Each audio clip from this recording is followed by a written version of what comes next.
বৃষ্টি থেমে গেছে, কিন্তু ভেজা রাস্তার উপর এখনো আলো ঝলমল করছে। অর্পণ ধীরে হাঁটছে, তার মাথায় ঘুরছে ঐশীর শেষ হাসিটা, আর সেই নামটা রোহিত। ওদিকে ঐশী বাসার বারান্দায় দাঁড়িয়ে, হাতে ফোন, কিন্তু স্ক্রিন অফ।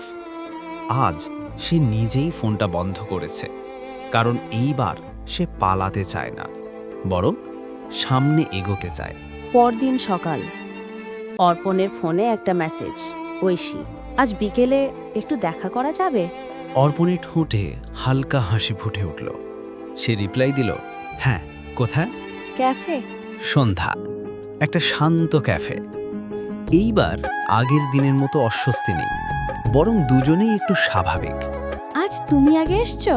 ঐশী হেসে বলল, হ্যাঁ, এইবার দেরি করতে চাইনি। কিছুক্ষণ নীরবতা, কিন্তু এই নীরবতা অস্বস্তির না, বরং আরামদায়ক।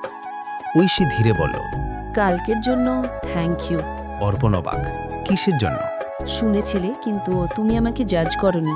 অর্পণ হালকা হেসে বলল, সব গল্পেরই একটা অতীত থাকে, আমি শুধু তোমার বর্তমানটা বুঝতে চাই। ঐশী কিছুক্ষণ চুপ করে তাকিয়ে রইল। এই প্রথম তার চোখে একটু ভরসা দেখা গেল। হঠাৎ ক্যাফের দরজাটা খুলল, একজন ঢুকল। কালো শার্ট, আত্মবিশ্বাসী হাঁটা, চোখে একটা চেনা দৃষ্টি। ঐশীর মুখটা হঠাৎ ফ্যাকাশে হয়ে গেল।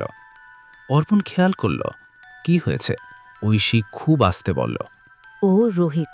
অর্পণের বুকের ভেতরটা কেমন যেন শক্ত হয়ে গেল। রোহিত ধীরে ধীরে তাদের টেবিলের দিকে এগিয়ে এলো, তার ঠোঁটে হালকা হাসি। ওয়াও, ঐশী, তুমি এখানে? কোনো উত্তর দিল না ঐশী, শুধু চুপচাপ বসে রইল। রোহিত এবার অর্পণের দিকে তাকালো। নতুন কেউ? তার গলায় হালকা ব্যঙ্গ।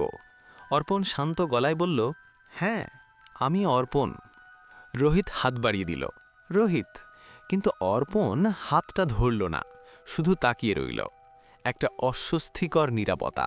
রোহিত এবার ঐশীর দিকে ঝুঁকে বলল, তুমি ফোনটা কেন অফ করেছিলে? ঐশী এবার ধীরে মাথা তুলল। তার চোখে আর ভয় নেই, বরং একটা দৃঢ়তা। কারণ আমি আর তোমার সাথে কথা বলতে চাই না। রোহিত হেসে উঠল, ও প্লিজ, তুমি তো আমাকে ছাড়া থাকতে পারো না। এই কথাটা শুনে অর্পণের হাত মুঠো হয়ে গেল, কিন্তু সে কিছু বলল না, কারণ এইবার সে দেখতে চায় ঐশী কি করে। ঐশী ধীরে দাঁড়িয়ে গেল। আগে পারতাম না, কিন্তু এখন পারি, কারণ আমি অবশেষে বুঝেছি আমি কোনো অপশন না। পুরো ক্যাফে চুপ। রোহিতের মুখের হাসিটা মিলিয়ে গেল। অর্পণ ধীরে দাঁড়িয়ে ঐশীর পাশে এসে দাঁড়ালো, কিছু না বলেই, শুধু পাশে থাকা। এই মুহূর্তে সেটাই সবথেকে বড় সাপোর্ট।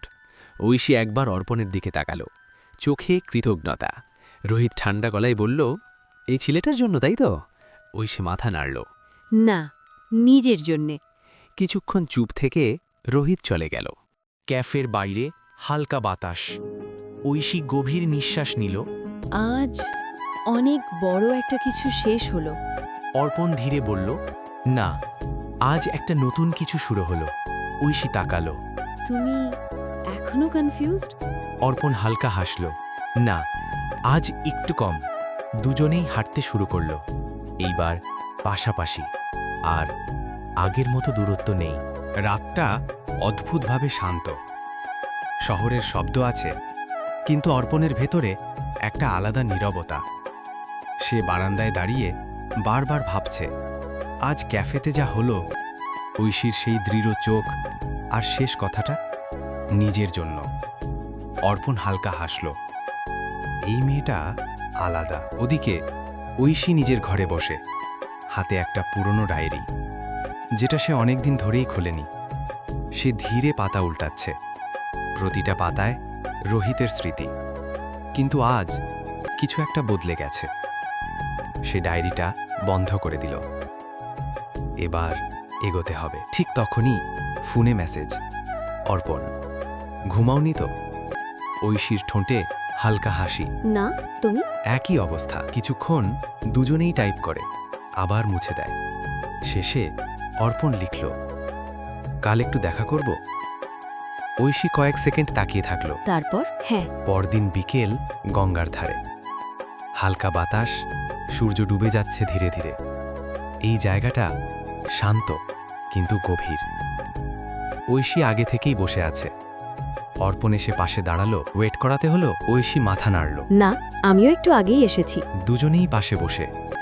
আজ কোনো অস্বস্তি নেই, কিন্তু কথা বলার আগে একটা চাপা অনুভূতি আছে। অর্পণ ধীরে বলল, গতকাল তুমি যেভাবে দাঁড়িয়েছিলে আমি সত্যি ইমপ্রেসড। ঐশী হালকা হেসে বলল। আমি নিজেও অবাক হয়েছি, হয়তো অনেকদিন পরে নিজের জন্য দাঁড়ালাম। কিছুক্ষণ নীরবতা, তারপর অর্পণ গভীর নিঃশ্বাস নিল। আমি একটা কথা বলবো? ঐশী তাকালো। হ্যাঁ, বলো। অর্পণ একটু থামল, তারপর ধীরে বলল, আমি আগে ভাবতাম এই বিয়েটা শুধু একটা সেটেলমেন্ট, কিন্তু এখন তোমার সাথে সময় কাটিয়ে মনে হচ্ছে এটা তার থেকেও বেশি কিছু। ঐশীর চোখ ধীরে বড় হয়ে গেল। অর্পণ এবার সরাসরি তাকালো। আমি নিশ্চিত না এটা ভালোবাসা কিনা, কিন্তু আমি তোমাকে জানতে চাই আর এই সম্পর্কটাকে একটা সুযোগ দিতে চাই। ঐশীর চোখে হালকা জল, কিন্তু এইবার এটা দুঃখের না, বরং স্বস্তির।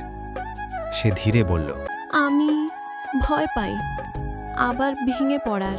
অর্পণ নরম গলায়, আমিও পাই, কিন্তু আমরা চাইলে একসাথে ধীরে এগোতে পারি। একটা দীর্ঘ নীরবতা, হাওয়া বইছে, গঙ্গার জল ধীরে ধীরে বইছে। ঐশী ধীরে হাতটা এগিয়ে দিল অর্পণের দিকে। একটু থেমে অর্পণ তার হাতটা ধরল।